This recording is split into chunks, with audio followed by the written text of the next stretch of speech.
નકર એનું ઘરમાં નતા હોભરતા પહેલા આ શું ખોટું મારો દીકરો જો વાત એટલે કરું છું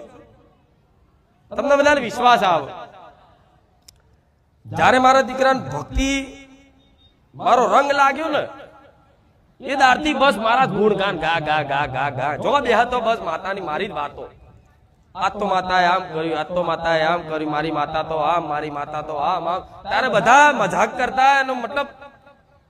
એનું હોબરાને કાર ગોડા જેવો આખો દાડ માતા માતા માતા કેવું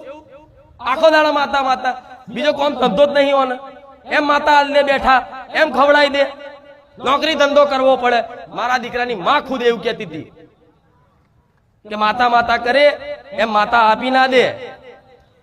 એના માટે જવું પડે નોકરી ધંધો કરવો પડે હા હું માતા કહું છું નોકરી ધંધો કરવો પડે પણ મારા દીકરાને પહેલેથી લેખમાં હું માતા આ બધી રચના લખેલી જ હતી તો મારા દીકરાને ચોથી નોકરીનો મેર પડે મારા દીકરાને ખબર હતી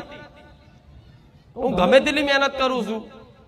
હારું મેર જ નહીં આવતો મેર જ એને મમ્મી પપ્પા ના કે મમ્મી બહુ કહેતી જા જા નોકરી જા મારો દીકરો બચારો છે ને મજૂરી કરવા જયેલો છે એક દાડો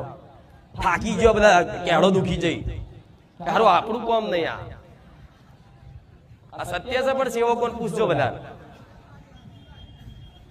કે આવો આખો દાડો માતા માતા માતા બસ બીજું કોઈ ધંધો જ નહીં આજુ માતા જો મારા દીકરાની ભક્તિથી પ્રસન્ન થઈ અને મારો દીકરો અહીં બે છે ને મેં લાખો લોકોને નોકરીઓ હલાવી હારા હારા પગાર વાળી હું એવું એનો અહંકાર વધારવા માટે નહીં કહેતી ડોક્ટર વકીલ જજ